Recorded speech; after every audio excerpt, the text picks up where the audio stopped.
गेल्या काही दिवसांपासून कोपरगाव तालुक्यातील विविध भागात नरभक्षक बिबट्याने धुमाकूळ घातला। एका 3 वर्षीय चिमुकलीवरती हल्ला करून त्याने ठार केलं। त्यानंतर एका वृद्ध महिलेवरती बिबट्याने हल्ला केला, त्यामध्ये त्या महिलेचा दुर्दैवी मृत्यू झाला।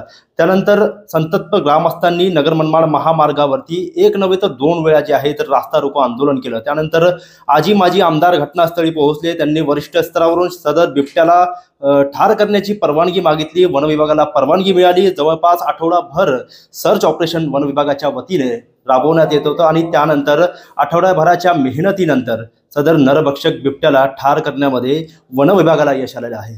कशा पद्धतीने हा सर्च ऑपरेशन राबवण्यात आलेलं आहे आणि कोण कोण होते या सर्च ऑपरेशनमध्ये आणि कशा पद्धतीने सदर बिबट्याला ठार करण्यात आलेलं आहे, या सगळ्या संदर्भातली माहिती जी आहे तर आपण जाणून घेऊया। आपल्यासोबत कोपरगाव वन परिक्षेत्र अधिकारी जे आहेत तर निलेश रोडे सर आपल्यासोबत आहे, आपण त्यांच्याशी चर्चा करूयात।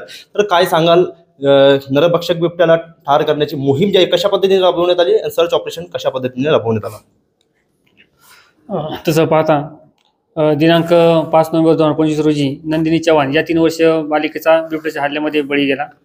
त्यावेळी नागरिकांनी नगर मनमाड हायवे हा बंद करून रास्ता रोको केला।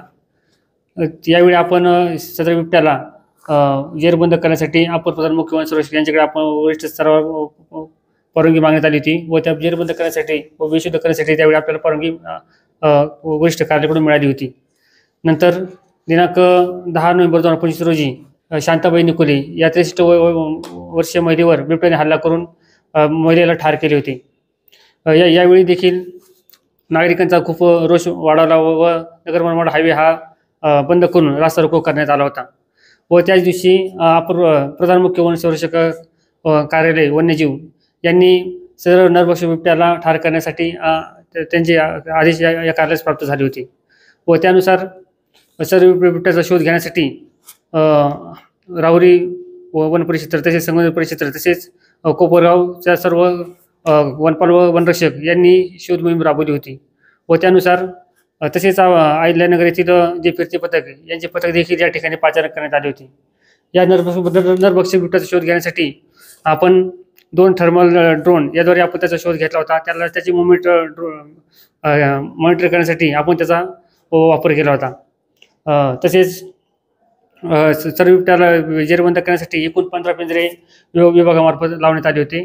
तसेच सदर बिबट्याला बेशुद्ध करण्यासाठी 2 ट्रँक्युलायझर गन या आपण या ठिकाणी आपण मनुष्यबळ आपण मागवण्यात आलं होतं। एकूण किती अधिकारी किती कर्मचारी होते आणि शार्प शूटर कुठले बोलवले होते?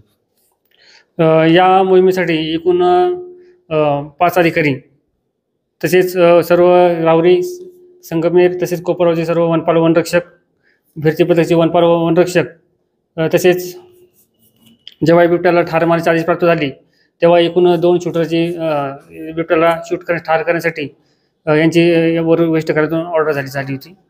आता आपण बघितलं की तुम्ही ज्या वेळेस बिबट्याला ठार केलं त्यानंतर बातम्या आल्या, परंतु नागरिकांचं असं म्हणणं आहे की तो नरभक्षक बिबट्याच होता की इतर कोणता बिबट्या तुम्ही धरून जे आहे तर त्याला ठार केलेला आहे। कशा पद्धतीने नरभक्षक बिबट्या त्याला शोधलं, तुम्ही त्याला डिटेक्ट कसं केलं आणि काय सांगाल या संदर्भात? नरभक्षक बिबट्याची शोध घेण्यासाठी विभागामार्फत मोहीम सुरू होती। जे घटनास्थळी जेव्हा मग त्याला बिबट्याने ठार केले त्यावेळी आम्हाला घटनास्थळी बिबटचे पगमार आढळून आले। ते सदरचे पगमार आम्ही POP मार्फत हे करून त्याचे ठसे उमटून ते एक जतन करण्यात आले। तसेच दिनांक 15 नोव्हेंबर 2025 रोजी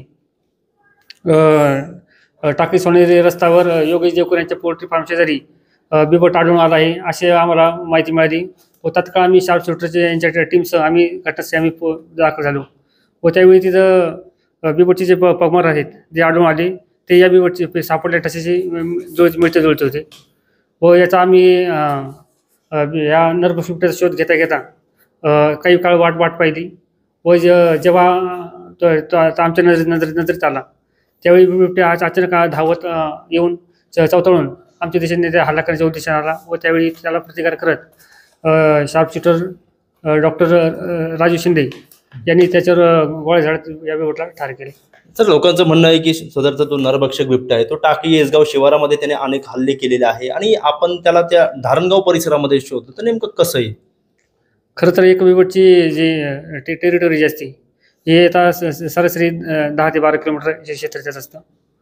तर हा बिबट 5 ते 6 किलोमीटर हा आरामशीर फिरू शकतो असं. आजही आपण बघितलं तर शिंगणापूर असेल, आज सकाळी चांदेकसारी परिसरामध्ये जे आहे तर बिबट्याचे दर्शन झालेले आहे. तालुक्यामध्ये नागरिकांमध्ये, शेतकऱ्यांमध्ये दहशतीचा वातावरण आजही आहे. त्यासाठी वन विभाग कशा पद्धतीने उपाययोजना करत आहे सदर बिबट्यांना जेरबंद करण्यासाठी, आणि किंवा नागरिकांमध्ये जनजागृती करण्यासाठी वन विभागाची काय भूमिका, काय सांगा? बिबट्यांचे वाढते संचार पाहता नागरिकांमध्ये भीती निर्माण झालेली आहे. तर ही भीती निर्माण ही दूर करण्यासाठी वन विभागाचे सर्व कर्मचारी, वनपालासन, वनरक्षक हे घरोघरी जाऊन जनजागृती करण्याचं काम करत आहे. तसेच आपले शासकीय वाहन देखील प्रत्येक वाड्यावस्त्यावर तसेच जिथे ऊस कटाई सुरू आहे अशा ठिकाणी, तसेच ग्रामपंचायत कार्यालय सार्वजनिक ठिकाणी जाऊन बिबटपासून संरक्षण करण्यासाठी काय उपाययोजना कराव्यात याबाबत जनजागृती करत आहे. आणि हे काम दैनंदिन सुरू आहे. बिबट्यांना जेरबंद करण्यासाठी पिंजरे वगैरे लावले? तर आपण जी पिंजरी संख्या पाहता ही आम्हाला अपुरी पडत आहे. आम्ही पिंजरी संख्या वाढवण्यासाठी वरिष्ठ कार्यालयात पिंजऱ्याची मागणी केलेली आहे. नक्कीच या ठिकाणी आपण बघितलं तर 2 दुर्दैवी घटना घडल्यानंतर सध्या तरी वन विभाग ॲक्शन मोडवर आल्याचं चित्र पाहायला मिळालं. गेल्या आठवडाभर ज्या सर्च ऑपरेशन राबवलं, नरभक्षक बिबट्याचा शोध घेण्यात आला आणि त्याला पुण्याचे शार्प शूटर बोलून त्याला ठार करण्यात आलेला आहे.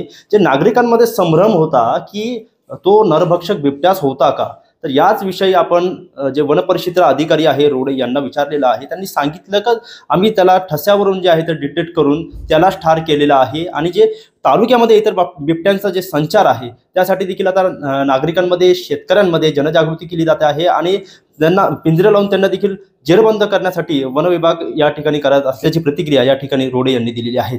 कॅमेरा पर्सन विशाल लोंढेसह मोबिन खान, माय न्यूज, कोपरगाव.